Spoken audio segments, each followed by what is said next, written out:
കാസർഗോഡ് കാഞ്ഞങ്ങാട് മൻസൂർ ആശുപത്രിയിൽ നഴ്സിംഗ് വിദ്യാർത്ഥിനി ആത്മഹത്യയ്ക്ക് ശ്രമിച്ചു.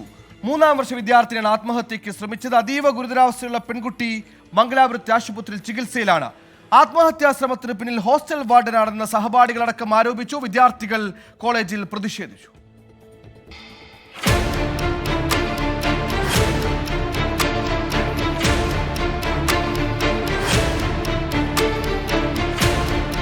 ഇന്നലെ രാത്രി 1 മണിയോടെയാണ് കാഞ്ഞങ്ങാട് മൻസൂർ ആശുപത്രിയിലെ 3ാം വർഷ നഴ്സിംഗ് വിദ്യാർത്ഥി ആത്മഹത്യയ്ക്ക് ശ്രമിച്ചത്. ഹോസ്റ്റൽ വാർഡനും വിദ്യാർത്ഥികളുമായി തർക്കമുണ്ടായിരുന്നുവെന്നും ചർച്ചയ്ക്ക് ശേഷം തിരിച്ചു വന്ന ശേഷമാണ് പെൺകുട്ടി ആത്മഹത്യയ്ക്ക് ശ്രമിച്ചതെന്നുമാണ് സഹപാഠികൾ പറയുന്നത്.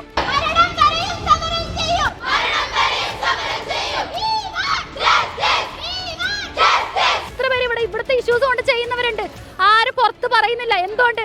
നമ്മളെയാണ് അവരെ ഈ പ്രശ്നം പൈസ കൊണ്ട് ഒതുക്കുമായിരിക്കും. ഓരോ സമയത്തും ടോർച്ചർ ചെയ്യും. എന്തിന്? മംഗലാപുരത്തെ സ്വകാര്യ ആശുപത്രിയിൽ ചികിത്സയിലുള്ള പെൺകുട്ടിയുടെ ആരോഗ്യനില അതീവ ഗുരുതരമാണ്. ആത്മഹത്യാ ശ്രമത്തിന്റെ കാരണം അറിയില്ലെന്ന് മാനേജ്മെന്റ്.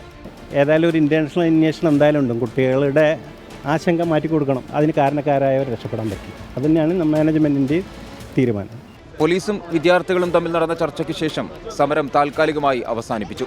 നാളെ ഡിവൈഎസ്പിയുടെ നേതൃത്വത്തിൽ വീണ്ടും ചർച്ച നടത്തും. 24 കാസർഗോഡ്.